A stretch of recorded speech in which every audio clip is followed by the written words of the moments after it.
ሰላም አለይኩም ወራህመቱላሂ ወበረካቱ። ውድ የጥናት አካዳሚ ተከታታዮቻችን እንኳን በደህና መጣችሁ። ዛሬ ደግሞ ይዤላችሁ የመጣው አረፍተ ነገሮችን ማንበብ ነው። ከዚህ በፊት ቃላት፣ እንግሊዝኛ ነገሮችና ሌሎችን ነበር የምንማረው። ዛሬ ደግሞ አረፍተ ነገሮችን ማንበብ፣ ቃላቶችን መመስረት ያለውን አብረን እናያለን ማለት ነው። እስከ መጨረሻው አብራችሁ ይቆዩ። ሌላ ለዚህ ዩቲዩብ ደግሞ አዲስ የሆናችሁ ካላችሁ ላይክ፣ ሰብስክራይብ በማድረግ ለዩቲዩብ ተቀላቀሉ። እንዲሁም በኦንላይን መማር የምትፈልጉ ካላችሁ ልዩ ክትትል እየተደረገላችሁ እገዛ እየተደረገላችሁ እዚህ ስክሪን ጋር በተቀመጠው ቁጥር ደውላችሁ የዋትስአፕ ቴሌግራም ማናገር ትችላላችሁ ማለት ነው። እኛ የኦንላይን ትምህርት ከክትትል ጋር የምንሰጥ ይሆናል። ቀጥታ ወደ ትምህርቱ ልንገባ ይሆናል። አብራችሁ ይቆዩ ማለት ነው። እሺ እዚህ ጋር እንደምታዩት እንግዲህ የሀሁ አምስተኛ ፊደል ሄ አለ። ከሄ ቀጥሎ የነኑ አምስተኛ ፊደል ነው አለ። ሄኖ እና ክ ስድስተኛው ሄኖ ክ ሄኖክ የቀቁ ሁለተኛ ፊደል ቁ ዘላረ ስድስተኛው ቁር የሰሱ ሁለተኛ ፊደል ሱ ቁርሱ እና የነኑ ስድስተኛ ፊደል ነ ቁርሱ ነ ሄኖክ ቁርሱን። እዚህ ጋር የበቡ መጀመሪያ ፊደል በ ከበቀጥሎ የለሉ አራተኛ ፊደል ላ በላ ሄኖክ ቁርሱን በላ።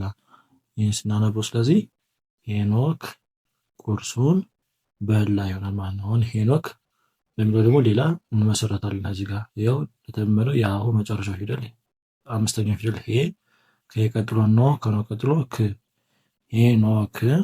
ሄኖክ የዩ መጀመሪያ ፊደል የ ዛታ የመጀመሪያ ፊደል መ የመጀመሪያ ፊደል የተመ ገ የመጀመሪያ ፊደል አሁንም የተመገ በ የመጀመሪያ ፊደል የተመገበ እና የወው ስድስተኛ ፊደል ው የተመገበው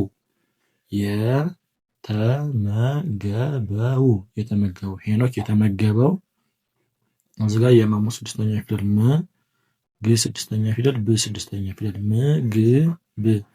ምግብ ሄኖክ የተመገበው ምግብ።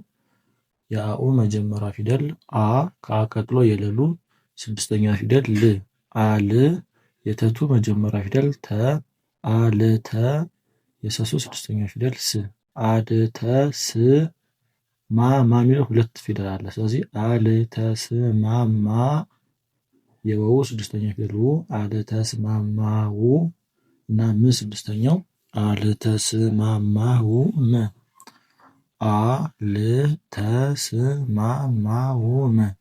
ስለዚህ እዚህ ጋር ምን ይላል ማለት ነው? ሄኖክ የተመገበው ምግብ አልተስማማው። ሄኖክ የተመገበው ምግብ አልተስማማውም። አሁን ደግሞ ሁለተኛ ቁጥር ደግሞ አረፍተ ነገር ስንመሰረት እዚህ ጋር የመሙ አራተኛ ፊደል ማ አለ። ከማቀጥሎ የረሩ ስድስተኛ ፊደል ር አለ። ማር እና የተቱ አራተኛ ፊደል ታ ማርታ ማርታ የገቡ መጀመሪያ ፊደል ገ የበቡ መጀመሪያ ፊደል በ ገበ የየዩ አራተኛ ፊደል ያ ገበ ያ ማርታ ገበያ።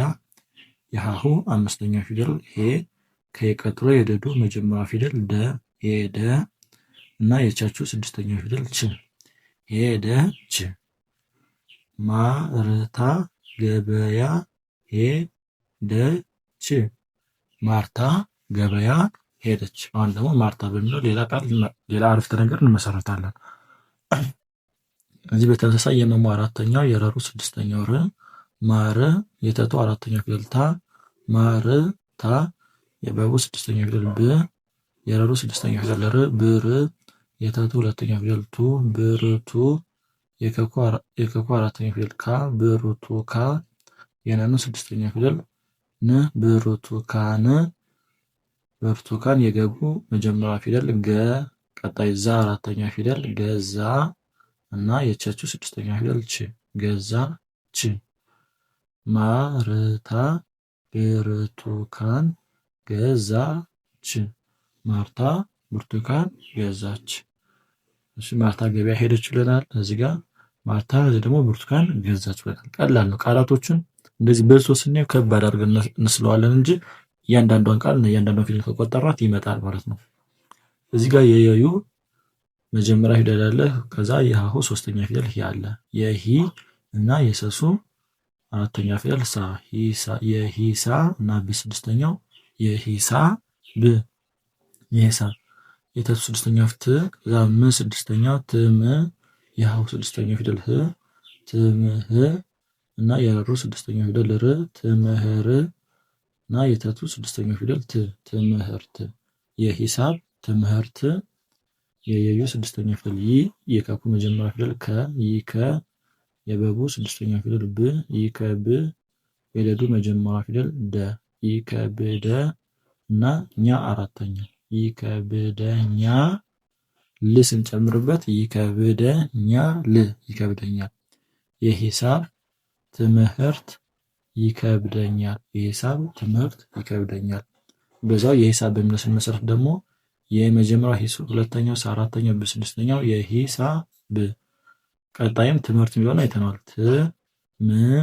ትምህርት የሂሳብ ትምህርት የከኩ መጀመሪያ ከ የመሙ አራተኛው ፊደል ማ ከማ የጠጡ ስድስተኛው ፊደል ጥ ከማጥ የነኑ አራተኛው ፊደል ና ከማጥና እና የተቱ ስድስተኛው ፊደል ት ከማጥናት ከማጥናት የሂሳብ ትምህርት ከማጥናት የአኡ መጀመሪያ ፊደል አ ከዛ ል ስድስተኛው አል ቆ መጨረሻው አልቆ የጠጡ መጀመሪያ ፊደል ጠ አልቆጠ እና ብ ስድስተኛ ፊደል አልቆጠብ እና የመሙ ስድስተኛ ፊደል ም አልቆጠብም አልቆጠብም። ስለዚህ የሂሳብ ትምህርት ከማጥናት አልቆጠብም። የሂሳብ ትምህርት ከማጥናት አልቆጠብም። እዚህ ጋር የሂሳብ ትምህርት ይከብደኛል አለ። ከዚህ ደግሞ የሂሳብ ትምህርት ከማጥናት አልቆጠብም። ወደ አራተኛው እና ወደ መጨረሻው ስናት ደግሞ እዚህ ጋር የሰሱ መጨረሻ ፊደል ሶ አለ። ከሶ ቀጥሎ የፈፉ ሶስተኛ ፊደል ፊ አለ። ሶፊ እና የየዩ አራተኛ ፊደል ያ ሶፊ ያ ሶፊያ። የከኩ መጀመሪያ ፊደል ከ ቀጣይ ደግሞ ክ ስድስተኛው ከክ የፈፉ ስድስተኛ ፊደል ፍ ከክፍ እና ሏ እንዲሁ ደግሞ ዲቃላ ፊደል ወይም ውህድ ፊደል ይባላል። ከክፍሏ ሶፊያ ከክፍሏ አ የመጀመሪያው አለ። ከአቀጥሎ የናኑ ስድስተኛ ፊደል ን አን የደዱ መጀመሪያ ፊደል ደ አን ደ እና ኛ አራተኛ አን ደ ኛ ሶፊያ ከክፍሏ አንደኛ የወው መጀመሪያ ፊደል ወ ከዛ ጣ አራተኛ ወጣ እና የቸቹ ስድስተኛ ፊደል ች ወጣ ች ሶፊያ ከክፍሏ አንደኛ ወጣች። ሶፊያ ከክፍሏ አንደኛ ወጣች። አሁን ሶፊያ በሚለው ቃል አረፍተ ነገር እንመስረት እንደገና ሶፊያ ሶፊያ የተቱ መጀመሪያ ፊደል ታ አለ። ቀጣይ ከተቀጥሎ ሸ ተሸ የለሉ አራተኛ ፊደል ላ ተሸላ እና የመሙ ሶስተኛው ፊደል ሚ ተሸላሚ ተሸላሚ የአሁ መጨረሻ ፊደል ሆ ከቀጥሎ የነኑ መጀመሪያ ፊደል ነ ሆነ እና የቸቹ ስድስተኛ ፊደል ች ሆነ ች ሆነች። ሶፊያ ተሸላሚ ሆነች። ሶፊያ ተሸላሚ ሆነች። እሺ እንደዚህ አይነት አረፍተ ነገር ብቻ አይደለም ጀምራችሁ ከአሁን ጀምራችሁ ማወቅ የምትፈልጉ የኦንላይን ትምህርት እንሰጣለን ማለት ነው። እንዲሁም ይህን ቪዲዮ እስከመጨረሻ እያያችኋቸው በአካባቢያችሁ ላሉ ሰዎች ሼር አድርጉላቸው። ይህ ቪዲዮ ለሌሎች ተደራሽ እንዲሆንና ትምህርታቸውን እንዲማሩ ማለት ነው። በቀጣይ ቪዲዮ እስክንገናኝ ድረስ መልካም ሰላም አለ።